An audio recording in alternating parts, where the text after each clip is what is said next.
Hey, what's up? It's your girl Atlanta May, and I'm back again with another Tape versus Tape Talks with an amazing act who I've been following for a little while, so very excited to have you. Can I introduce you to the incredible Lili Caseley? Never stay together in the daylight. We always make it better in the night time. On and on and on and on. Right, so first question I've got for you is I just want to know a bit more about yourself. Where you're from, where did you grow up? I was born in London, in Camden. My dad is British, but my mum is Portuguese and French. So that's why in some of the songs you hear French. I only speak French with her. So she was born in Portugal. She had like 7 siblings, and they immigrated to France when they were like all little. So there's kind of the mixture of both cultures. So I speak French. I go there, Paris at Christmas, and then Lisbon in summer to my grandma's. So it's interesting. It opens up a lot of doors. And yeah, I guess that's me, and I've always lived in London and gone back and forth and always written like little poems since I was little, which now translate into songs, I guess. Yeah, would you say that having that kind of dual culture or heritage has influenced your music in any way? Yes, because it meant I was listening to like quite a wide variety of music at home. And for example, at Christmas, my grandma and other family members will get up with a black shawl and they'll sing fado music, the traditional. So you see that from when you're little, you're used to kind of seeing heartfelt, kind of painful, emotional music. So you see people getting in touch with that very quickly. And so you assume that's kind of normal, and then that translates into the music. And also with my music videos, I try and use French New Wave films because it's quite quirky, and they came up with like, anyway, it's kind of boring, but the jump cut, so they have a certain editing style as well. So you can take a lot from where you're from and I guess your bloodline, which is what my EP Coming is called, Rodriguez Bloodline. So. Oh, I love that. But no, it's really cool because I think it does make a part of you and your identity, and that's what makes you as an artist so authentic and real from when I've been listening as a fan. Thank you. So with that said, you did give us a little plug about an EP. So you've got an EP coming out. Have we got a date? Yes, so the full EP will drop in January with the focus track called Johnny, which is like a sort of ballady song, a little bit Lana Del Rey inspired. And the first single comes out on the 30th of September, then there'll be a second single and a third, and then full EP January. So. Wow, so guys, you've got a lot to look out for, so you need to stay plugged on Lili Caseley's socials. So I saw briefly a little snippet on your Instagram of you performing live, and I think you're such a vibe live. So what do you love most about performing live? It's the transference of energy from the performer to the audience and the audience to the performer, and the control you have as the performer, and how you can look at someone and kind of make them smile, or there's a certain feeling that isn't quite just in like the 3D or in reality when you perform, and I like that because it can feel like a sort of spiritual experience. And also on a more basic level, it's just fun, and it's a way of, you know, getting in touch with your soul and your like pure creativity. And like, I'm really nervous for tonight. I'm always extremely nervous before performing, but that feeling you get afterwards is always worth it. I think it's good to have nerves as well, because it means that you're going to put your energy in it, you really care about it, you know, so. Okay, so a question for you. If you could work with any artist, anyone in the world, who would be your dream artist to collab with? If I had to say off the top of my head, just based on her like incredible range of creativity, and she seems quite quirky and interesting, Doja Cat at the moment. I think, she's obviously like just multi-talented, and amazing. She is really, and I think she doesn't put herself in a box. No. I think even with her new look recently, you can see that she's just being explorative, and that's what art's about, isn't it? Yeah. So, who was the first artist that you ever saw live, and where did you go? So I have a cousin in France. He is in a band in France. They actually started by busking on the streets, and now they sell out like 2,000 room like arenas like l'Olympia. So they're really like, they've come from busking, and it's very like French music. So I think over here it wouldn't probably be so popular, but I remember being little and seeing them play in Paris, and they've got such a following, and that was really an interesting experience. And a person, whoever everyone would know, I remember seeing Lauryn Hill, and when she get out the guitar, you know, that was pretty magical. Wow. So, okay, I want to ask you, what 3 words would you say best describe your music? Only 3 words. Top of your head, first thing. I can't find the word, but something emphasis on lyrics. And I don't want it to sound arrogant by saying poetic.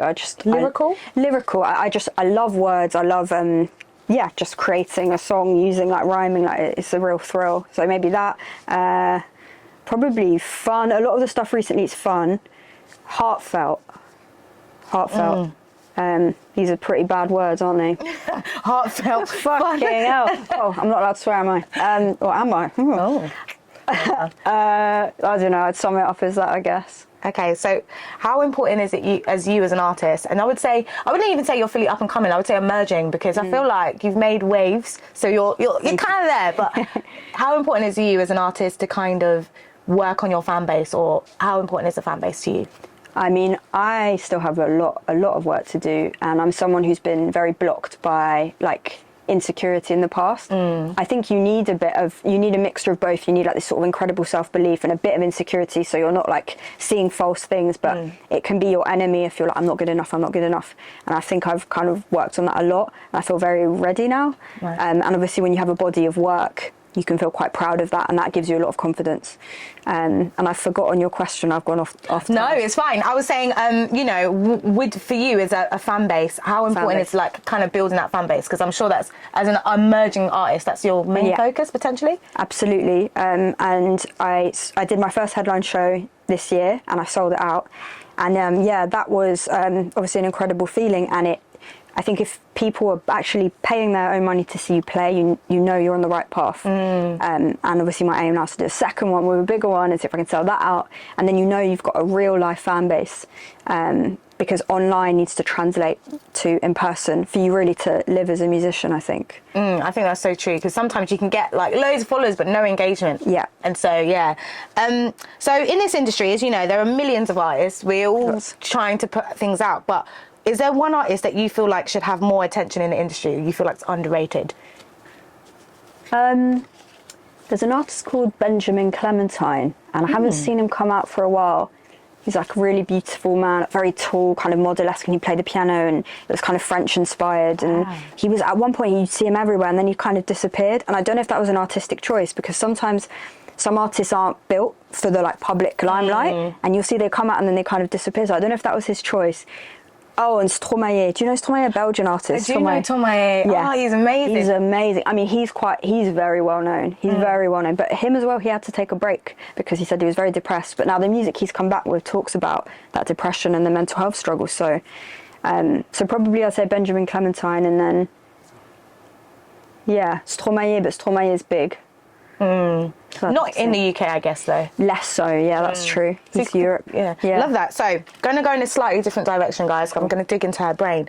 Who is your celebrity crush? Is there anyone that you're like, bit of me?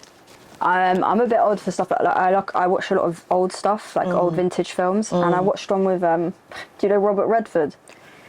Or even another one like this. Marlon Brando. Marlon Brando. Okay, I get you. Like that classic. I love that look. I don't know why. It's like a vintage. I like the way they dress, that kind of clean, like suit thing. But yeah, modern. I don't know. You'd have to leave it with me. Oh, well, we'll have to come back to you on that one. Yeah. So, in the same vein, if you could switch lives with a celebrity, who would it be? Anyone? I mean, this is like the boring answer, but I wouldn't switch with anyone, because you're here to learn as you, and that you have to take your path, whether that's hard or easy. And it would be very strange to just switch lives with someone. Yeah, randomly. There's that song with Chris Brown and Little Dicky, and they swap. But oh, it would yeah. be strange. It's like, oh, Freaky Friday. Obviously, you, for example, a billionaire, because you might never get a taste of that. But also, I'm kind of against there being billionaires. I'm with you on that. Millionaires are fine. Billionaires, guys, I don't know how that works. Well, for me, it's a sign of a sick society where there's that much disparity between rich and poor, and you see it. There's a lot of unhappiness everywhere. Yeah, there is. And this is why music is really important, because we're writing to help people express that, you know. So if you could listen to only one genre for the rest of your life, what would that genre be? I would just say pop, because for me, pop can sum up a lot of music and a lot of different genres. And I think genres now are just blending anyway. Yeah. People aren't as strict with genres. You just listen. If it's a good song, it's a good song. Yeah, it's true. I personally don't really care about specific genres. I love that though, because it is that blending. We're at that melting pot time now. Yeah. Awesome. Well, guys, it has been an absolute pleasure. That was Lili Caseley on Take Talks. I've been your girl, Alantamate, and I'll see you soon. Peace. I knew that you were trouble when you walked by. Never stayed together in the daylight.